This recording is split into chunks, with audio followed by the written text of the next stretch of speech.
Well, welcome out there once again to my program. Always a pleasure to be here and always a pleasure to have you out there in the audience.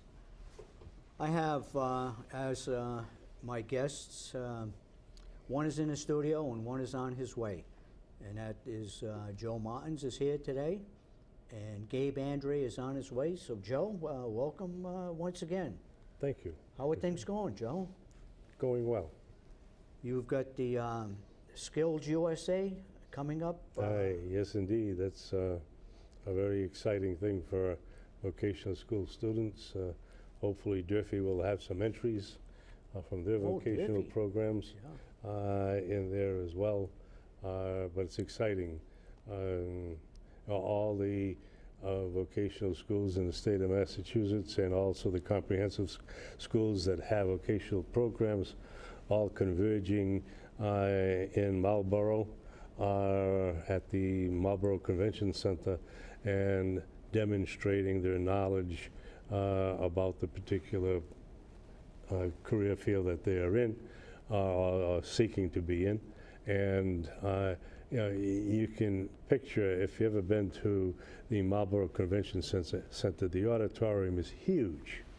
And you have several thousand kids. Oh, I've been here. There, yes, indeed. Well, maybe the audience, but nevertheless, you have several thousand kids all screaming, rooting their own schools on when it comes to issuing the medallions. It's almost like the Olympics. Vocational education. Absolutely so. They have, that is the Olympics of vocational education, absolutely.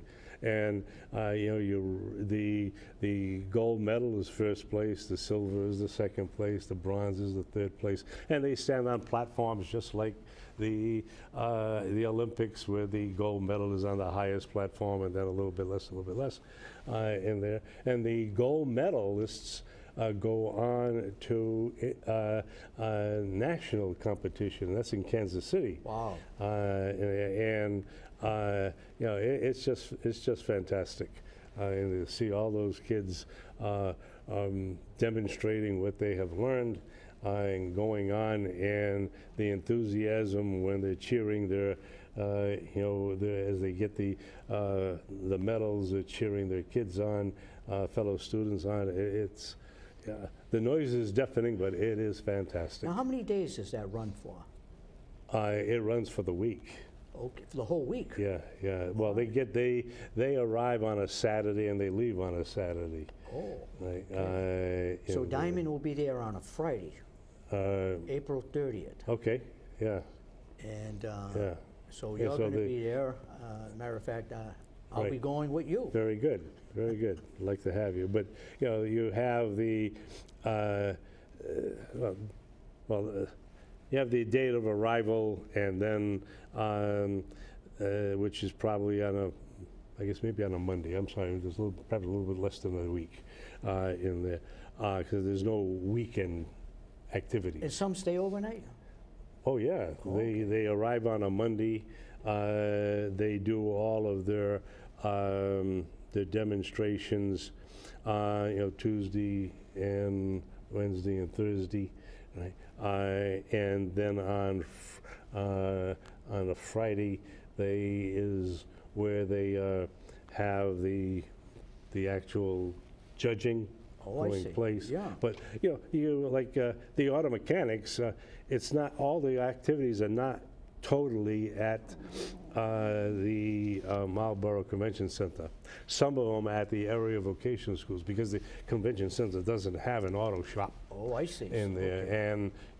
And most of the time it's Ford, but they'll bring in brand new cars, brand spanking new cars with troubles inserted into them. Wow. And the auto mechanic students have to identify and fix that particular trouble. They don't, and they can't ask. They can't ask for, well, give me the whatchamacallit. They have to respond what tool they want, and then one of the monitors will hand them that particular tool in there. If they do not identify the tool, then they have to search in the toolbox by themselves. And they're timed. to be able to fix the problem. Yeah. All the presentations are timed. Yes. And it's amazing. We were just talking about Skills USA. Are you going this year? No, I'm not going to see. We take care of our grandchildren at home. We have two kids. This would be an all-day thing. My wife would be, just about nuts if I left her for the full day. So this is the first time in a while I've ducked out. We just we're talking about that, letting the audience know that that's coming up at the end of April. Diamond will be participating like usual. Yep. Do you have an idea how Diamond did last year? Very well. Very, very well. I don't know, they sent pretty close to 50 kids. Wow. There, because some of them are team events, like opening and closing ceremonies. I believe there's 6 kids, in that. The team events. So, all of these activities that take place, 50. It's kind of expensive as well, but it is worth every single penny. Gabe, you were there last year. Yes. You've been participating for a number of years? As a judge, at least 5 years. It's really been, the quality of some of the student presentation has been absolutely phenomenal. And there's a particular, I'm trying to think of which program at Diamond we have seen there every year. Has just been, it's been basically a graphic arts presentation, and it seems professional. Like someone's coming in as a consultant to tell you how what they're going to do to market your product and whatnot. And it seems like a professional outfit that's come in to do it. Does every shop participate? Yes. Every shop at Diamond participates. Yes. So if they send 2 or 3 students from each shop, quite a few students That's right. actually get up there. Yep. You have that some of the programs are during the day, like on a Friday. Yeah. And, well, they have also, they'll have recs there that the student has to do some repairs to. Now, that short period of time, the student isn't going to refurbish the entire vehicle. Yeah. But hey, you have to replace the front fender or the front grille, something of this nature, and your time for doing it. In there, the construction trades, they have a huge tent, and the carpenters have to build I think it's like a three-room house in there, and then they have to build it and then get out of the way because the electrical guy students have to go in and wire that, and then they have to move because the plumbing students have to get in there. Yeah. And it's really, so that if you're dilly-dallying, you're going to cause an effect for the other trades. Oh, yeah. The winners, by the way, the high performers end up going to the Nationals in Kansas City. Okay, Nationals in Kansas City. Now, did Diamond send? Yes, was it able they to have. send? Yes. Yeah. And was it from certain shops or? All that win get gold medals. But what shops participated in Kansas? Only those that win gold medals in the state I competition. can't remember specifically who went last year, but Yeah. So they go to Kansas City, and is that the final? yes. That's the final. Well, not quite. If you win gold at at Kansas City, the national competition, then you can go on to international competition. But international competition is 2 years because you have to go into a specific training program for it so that you can hone your skills even more. Are we going to Kansas City? Who goes to Kansas City? The faculty. They have good steak there, by the way. You been there? No, I just heard. Yeah. I have never been there either. I've always funded it, Yeah. When but you were I have superintendent? never been there. Even you never- at Diamond, I funded it, and then at the Newport Technical Center when I was there, I funded it, but I never went because it was, all the money that I could put into it had to go to the students and their advisors Yeah. to go. Well, that's going to be interesting, and that's coming up very soon, next month. I look forward to it, and glad we talked about that. Now, let me ask you this: do all the states in the United States participate with their own vocational type Skills USA? Of course, Yeah. Massachusetts participates, but do we have Rhode Island? Yes, all the states, including Guam All and the right. Philippines, They all participate. they all participate.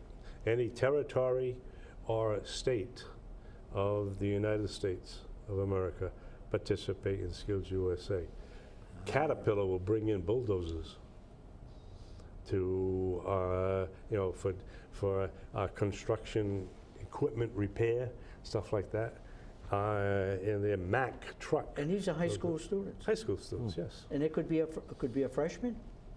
There are levels of competition. You have to win your local level, and then you have to win your regional to get on to the regional one, and then you have to win at the regional one to go on to the state one. Oh, so it's multi-layered before you even get to the Right. state? Most of the time, it's juniors and seniors that go. I see, yeah. Well, let me ask you this. Now, there are certain types of tests, I would say, in the United States in regards to mathematics and science, things of that nature. And over the years, there's been a lot of statistics in regards to how the United States does internationally. Do you have any comment on that, if you have any idea of how American students are doing generally in world competition? Generally speaking, not well, and that's one of the constant criticisms of education in the United States, or about education in the United States. However, the interesting thing is Massachusetts students do quite well, and if they stood up Massachusetts against some of these foreign countries alone, not with the rest of the United States, but alone, we would actually be competing reasonably well with foreign students. So they're taking, what are they taking then, an average of? I believe they do. So and they won't be testing everybody. They will probably they test a sample from different parts of the country and whatnot. Try to get a representative sample.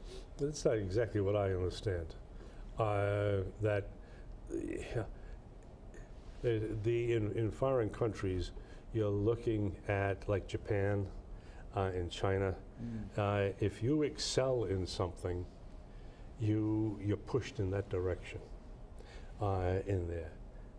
But you never know about the students who have learning disabilities. There's got to be some students in Japan that have learning disabilities. I would think so. Oh, yeah. I would think so. And some students in China that have learning disabilities. Some students that have hyperactivity and attention deficit disorders in it. But you don't hear about them. And they're not included in the overall testing. Are students with disabilities in the United States included in the tests? Absolutely. I would think so. Yes. Yeah. So that drags down the average. It's telling what it is. You know, if you're a good gymnast as a 3-year-old, then you're pushed to be a gymnast in there. Whereas in the United States, you're educated. It's a so-called whole student. Holistically. Yeah. All right, in there. Fancy word and these days.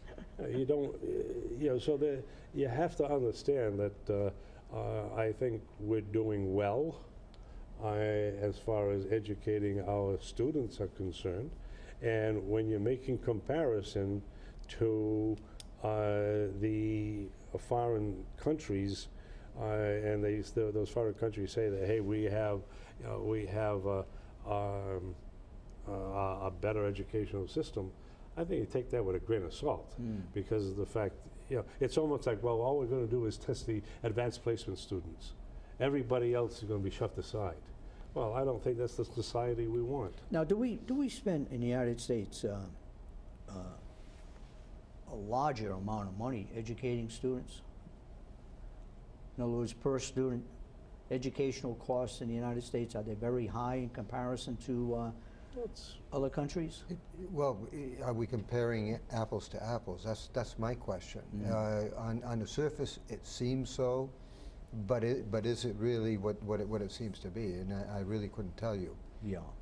the average cost in Massachusetts is $11,000 Per year, per student, right? on average? In there, on average.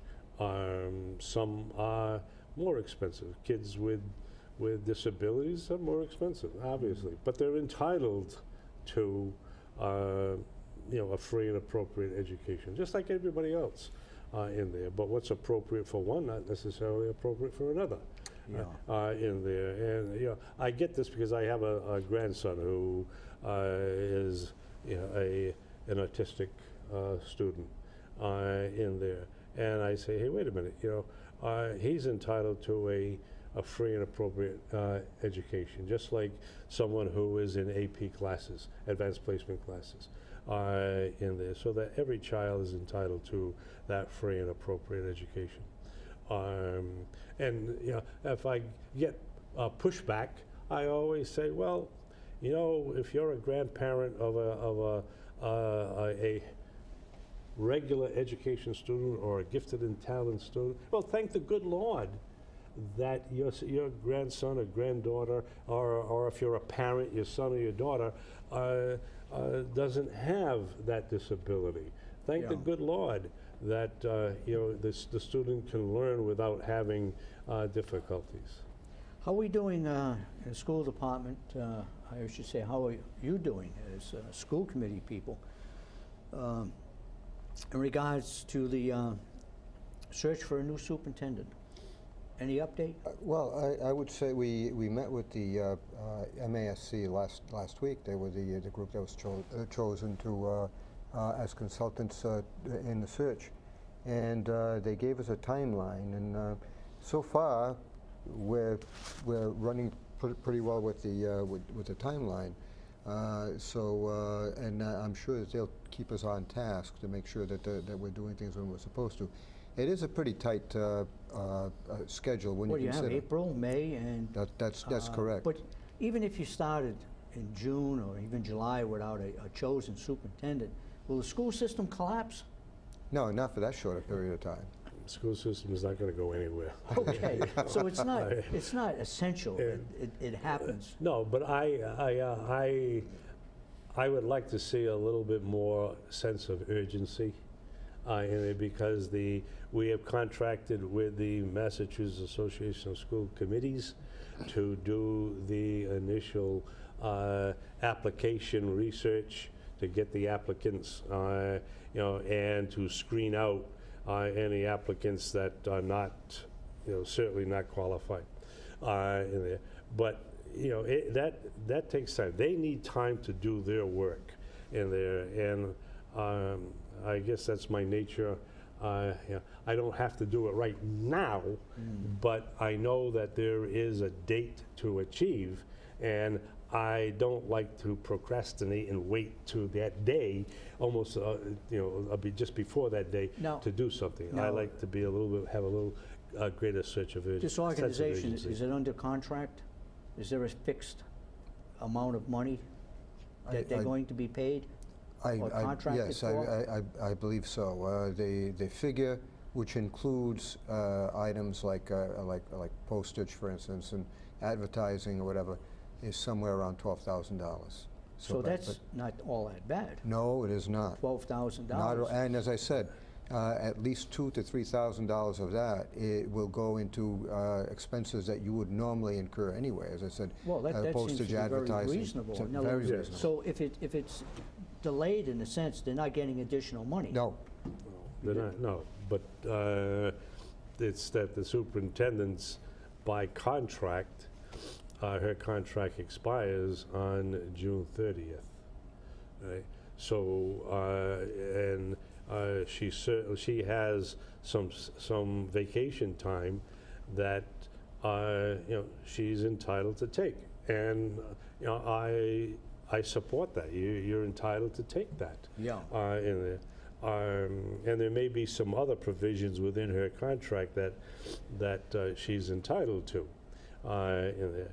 So I just don't want to have the new person coming in as, new person comes in and she's exiting. I'd like to have a period of Like a time. little, maybe show Right. around this where my office is. Yeah, absolutely so. Of Right, and course, to I'm take being a her little around. facetious, but Sure. the idea is you want to somewhat break in a new person because it is a new system. Yes. Yeah, that would make a So lot of- but she's entitled to vacation, and I wanted to have that vacation in there.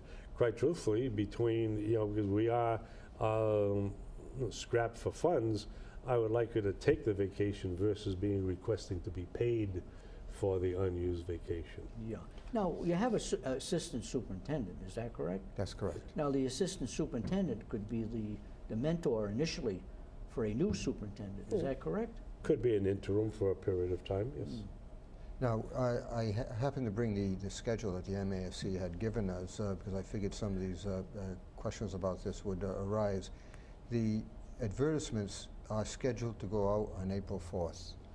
So if you give about a month for those applications for people to reply to those, that brings us to May. To begin an interviewing process. And in the meantime, while we're waiting for the applications to come in, we can be getting the search committee ready and whatnot. So it is tight. It's There's tight, no but question. You seem to be somewhat on schedule, though. when Yes. you know it's Yeah, I tight. think we'll make it. Just, I guess I like a loose-fitting jacket. Just in case you put on weight. You'll still look good. There you go. Joe, it's too late for you already. I'm sorry. Oh, boy, did you hear that? Too late for me? Oh, my goodness. That's all right. You're going to get to be my age We'll someday. delete that. That's right. Absolutely. So Oh, you're not that- getting I'm not that there. far You're off. getting there. I'm not that far Okay. off. All right. Budget, we got a little time left. Anything on the budget? That's always a problem. For level service, supposedly $7 million shy. Still a problem? Yeah, right. But then, okay, I don't know if the governor does not put in extra money into Chapter 70, I don't know where that's going to come from. And I, for one, am not willing to say, well, okay, we can, we can take from any other department in the city. Each department is, important. So I'm not in favor of taking from any other department to give to the school department. So we have to make the most with what we have. My personal opinion and my vote. Gabe? I doubt very much whether the governor will come through with anywhere near the amount of money that we're talking about here, that $7 million.